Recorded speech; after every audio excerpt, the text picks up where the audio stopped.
दोस्तों, आज की कहानी है समधन जी आपकी बेटी माँ बनने वाली है। दोस्तों, कहानी शुरू करने से पहले अगर हमारे चैनल को सब्सक्राइब नहीं किया हो तो कर लीजिए ताकि आपके पास पहुँचे हर रोज नया वीडियो।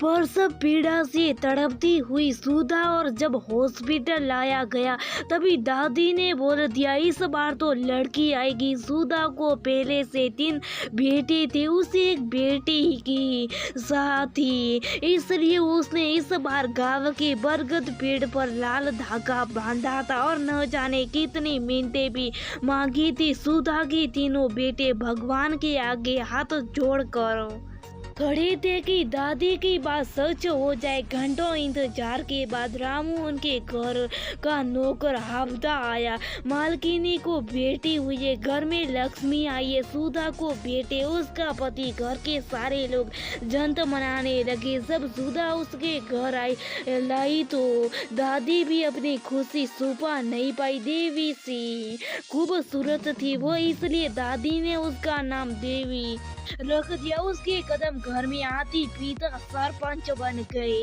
तीनों भाइयों में अकेली बहन थी, वो भाई भी जान से ज्यादा प्यार करती थी। समय धीरे धीरे बीतने लगा, देवी ने भी यौवन में कदम रख दिया था। वो अपने नाम के अनुसार कर्म में भी देवी थी। गाँव के लोग देवी की माँ से कहते थे आपके पूजा पाठ का फल ये बच्चे देवी।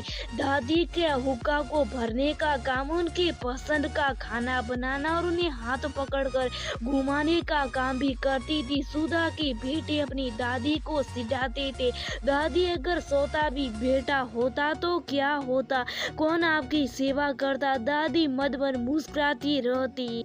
देवी की रूप और गुण की चर्चा दूसरे गांव में पहुंची। वहां के जमींदार के इंजीनियर बेटी का रिश्ता आया। देवी के माता पिता सर रिश्ता स्वीकार कर लिए। देवी के भाई और उसकी दादी देवी के विवाह से दुखी थे क्योंकि उसके बिना उनका जीवन वीरान था।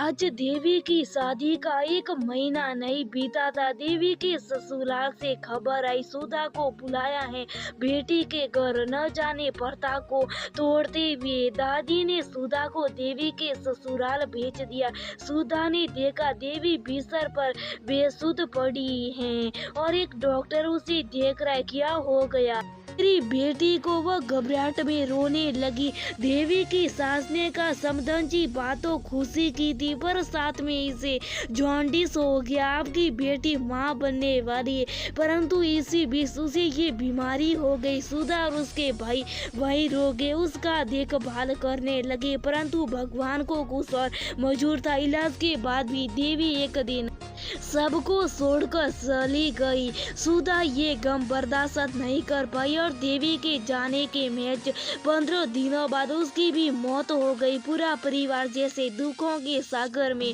डूब गया। देवी के भाई और दादी भी अस्वाद में रहने लगे। देवी के ससुराल में भी मातम सा गया था। कुछ दिन बीत गए, देवी की सास ने अपने बेटों के गमों से बाहर निकालने के लिए दूसरी शादी को सलाह दी। किसी बात पर रही माँ, कब मैं दूसरी शादी नहीं कर सकता, देवी की याद में जिंदगी गुजार लूंगा। बात देवी के भाइयों तक पहुँची। देवी के भाइयों से देवी के पति को लगाव था, इसलिए देवी की सास ने देवी के मायके का रुख किया। अरे तू यहाँ कैसे? दादी की आवाज बड़ी जोर की आई। सारे भाई जब बाहर आए तो माजरा ये था कि दादी ने देवी की सास को बाहर निकाल दिया था। मेरी पोती की जगह कोई नहीं ले सकता, जाओ यहाँ से। जिस लड़की की तुम फोटो लाई वो देवी के पैर की दुल्हन नहीं है।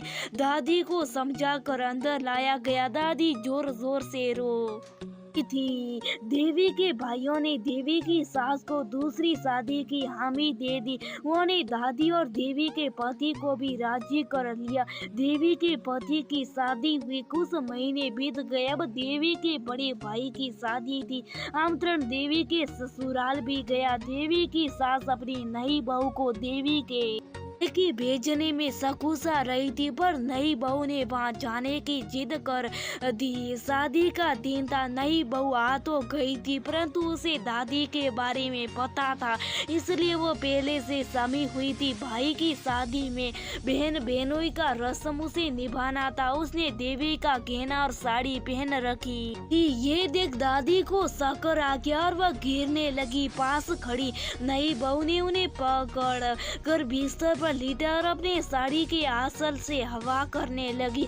दादी ने कहा, तुम मुझसे दूर चली जाओ, तुम्हें देखकर मुझे देवी की याद आती है, मुझे तुमसे नफरत होती है। जहाँ मेरी पोती को होना चाहिए वहाँ तुम हो, तुम उसकी सोतन उसकी जगह नहीं ले सकती। ये बोलकर वह रोने लगी। ठीक है दादी, मैं चली जाऊंगी, एक बार शादी संपूर्ण हो जाए। उसने दादी के होके को सही से लगाया और दादी के हाथ में पकड़ाती हुए बोली, मैं देवी की जगह नहीं लेना चाहती, परंतु उसके जाने से जो रिश्ता है उसे भरना चाहती हूँ। मुझे देवी मत मानिए, मुझे सिर्फ अपनी पोती मान लीजिए और देवी के भाइयों की बहन, बस इतना ही चाहती हूँ। बाहर खड़े देवी के भाइयों के आंखों में आंसू आ रहे थे। विवाह के दौरान नई बहू ने हर रस्म निभाई, विवाह की तैयारी, मेहमान का स्वागत, लड़की वालों का ख्याल, सब कुछ। कहीं भी उसने सुधार देवी की कमी महसूस नहीं होने दी। शादी के फेरे शुरू होती नई बहू ने अपना सामान बांधा और निकलने लगी। तभी दादी की आवाज आई, अरे कहाँ जा रही, मेरा हुक्का कौन लगाएगा, देख घर में शादी और मैंने नई साड़ी भी नहीं पहनी, चल मुझे तैयार कर। दादी ने नई बहू को गले लगा लिया और बोली, अगर देवी होती तो मेरी बात सुने, ऐसे नाराज होकर नहीं जाती ना। मुझे माफ कर दो बेटा, भगवान ने हमसे हमारी देवी छीन ली, पर तुम्हें दिया उसकी जगह। देवी का बड़ा भाई ने उससे कहा, शादी अभी खत्म नहीं हुई, ननन की कई रस्म बाकी हैं, कौन निभाएगा उसे अगर तुम चली गई। इसलिए हम तुम्हें देवी बुलाएंगे, तुम्हें बुरा तो नहीं लगेगा। नई बहू रोते हुए बोली, नहीं भैया, भाई बहन दादी सब एक साथ गले लगे पीछे से शहनाई की मधुर आवाज